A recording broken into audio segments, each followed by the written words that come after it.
তারা বলতে যাচ্ছে যে আমরা টেকনিশিয়ান, আবার তারা চাচ্ছে আবার টেকনিশিয়ানদের সাথে তারা আবার জব করবে।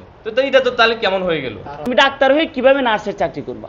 1 বছর কোর্স করে টেকনিশিয়ান হতে পারতেছি, 4 বছর কোর্স করে কিভাবে আমরা ওরা আমাদেরকে টেকনিশিয়ান বলে?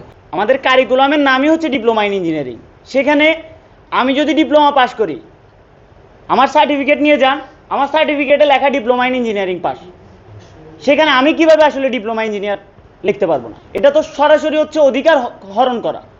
তারা হচ্ছে বলতেছে আমরা নাকি 10ম গ্রেডে 100% কোটা চাচ্ছি, অর্থাৎ ওইটা উন্মুক্ত করে তারাও যেন ওইখানে আবেদন করতে পারে। এবং দ্বিতীয় নম্বর দাবি, 10ম গ্রেড থেকে আমরা যেন 9ম গ্রেডে আসতে না পারি। এটা বলার মূলত কারণ হচ্ছে তারা দেখবেন তারা প্রত্যেকটা জায়গায় তারা আমাদের দাবি করে আমরা নাকি টেকনিশিয়ান দাবি করার মানেই হচ্ছে এই যে 10ম গ্রেড উপসহকারী প্রকৌশলী পদটাকে তারা হচ্ছে ডিপ্লোমা ইঞ্জিনিয়ারদের থেকে কেড়ে নেওয়ার একটা প্রক্রিয়া শুধুমাত্র। এই প্রক্রিয়ার মাধ্যমে হচ্ছে তারা এই 10ম গ্রেড উপসহকারী প্রকৌশলী পদ, যেটা আমাদের অধিকার, ওই অধিকার হরণ করার চেষ্টা করছে। যে আমরা 6 মাস কোর্স করে টেকনিশিয়ান হতে পারতেছি, 1 বছর কোর্স করে টেকনিশিয়ান হতে পারতেছি, 4 বছর কোর্স করে কিভাবে আমরা ওরা আমাদেরকে টেকনিশিয়ান বলে? 6 মাসের কোর্স করে তো আমি পাচ্ছি টেকনিশিয়ান, 1 বছর লাগবে সর্বোচ্চ, আমার 1 বছর লাগবে যে আমাকে একটা দক্ষ টেকনিশিয়ান হইতে। আমি কেন 4 বছর পড়ালেখা করব? সরকারও তো উচিত যে আমাদের যে টেকনিশিয়ান হিসেবে যে আসলে যদি পরিণত করা হয়, তাহলে এই সমস্ত সরকারি পলিটেকনিক এবং বেসরকারি বসুন্ধরা টিস্যু অশুদ্ধতার বিরুদ্ধে এক বিন্দুও ছাড় নয়। পলিটেকনিককে টেকনিশিয়ান কোর্স করার জন্য আমাদের কি করা উচিত? টিটিসি হিসেবে আমাদের টেকনিক্যাল ট্রেনিং কোর্স করার জন্য প্রতিষ্ঠানে রূপান্তর করা উচিত, নট পলিটেকনিক। এটা হচ্ছে আমাদের শেষ দাবি। যদি আসলে আমাদেরকে 10ম গ্রেড থেকে উপসহকারী পদ থেকে যদি আমাদের বিতাড়িত করা হয়, তাহলে এই পলিটেকনিকের অস্তিত্ব রাখা আসলে আমাদের মনে হচ্ছে না উচিত হবে।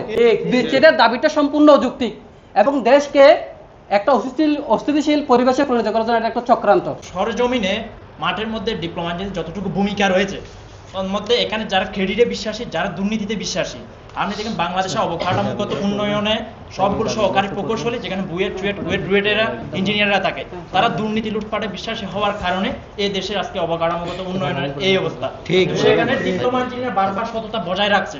আমাদের আর তাদের ব্যাপারটা হচ্ছে আমরা হচ্ছে নার্স, ওরা হচ্ছে ডাক্তার। জাস্ট উদাহরণ দিলাম।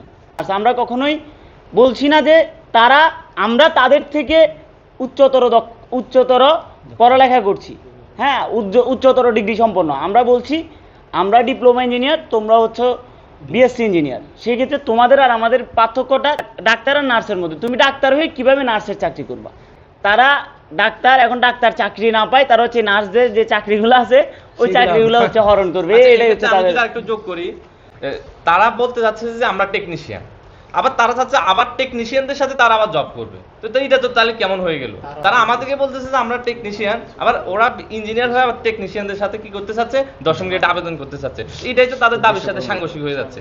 দ্বিতীয়ত, আমরা যে পোস্টে ঢুকবো 10ম গ্রেড, ওটার নাম হচ্ছে সাব অ্যাসিস্ট্যান্ট ইঞ্জিনিয়ার। পোস্ট হচ্ছে ইঞ্জিনিয়ারের, অথচ তারা আমাদেরকে বলতেছে তুমি আবার ইঞ্জিনিয়ার বলতে পারবা না। তো এটা ব্যাপারটা কেমন হয়ে গেল? পোস্টটা হচ্ছে ইঞ্জিনিয়ারের, কিন্তু যে চাকরি করবে সেটা ইঞ্জিনিয়ার না। এটা হচ্ছে যে তাদের দাবিগুলো পরস্পরের সাথে সাংঘর্ষিক।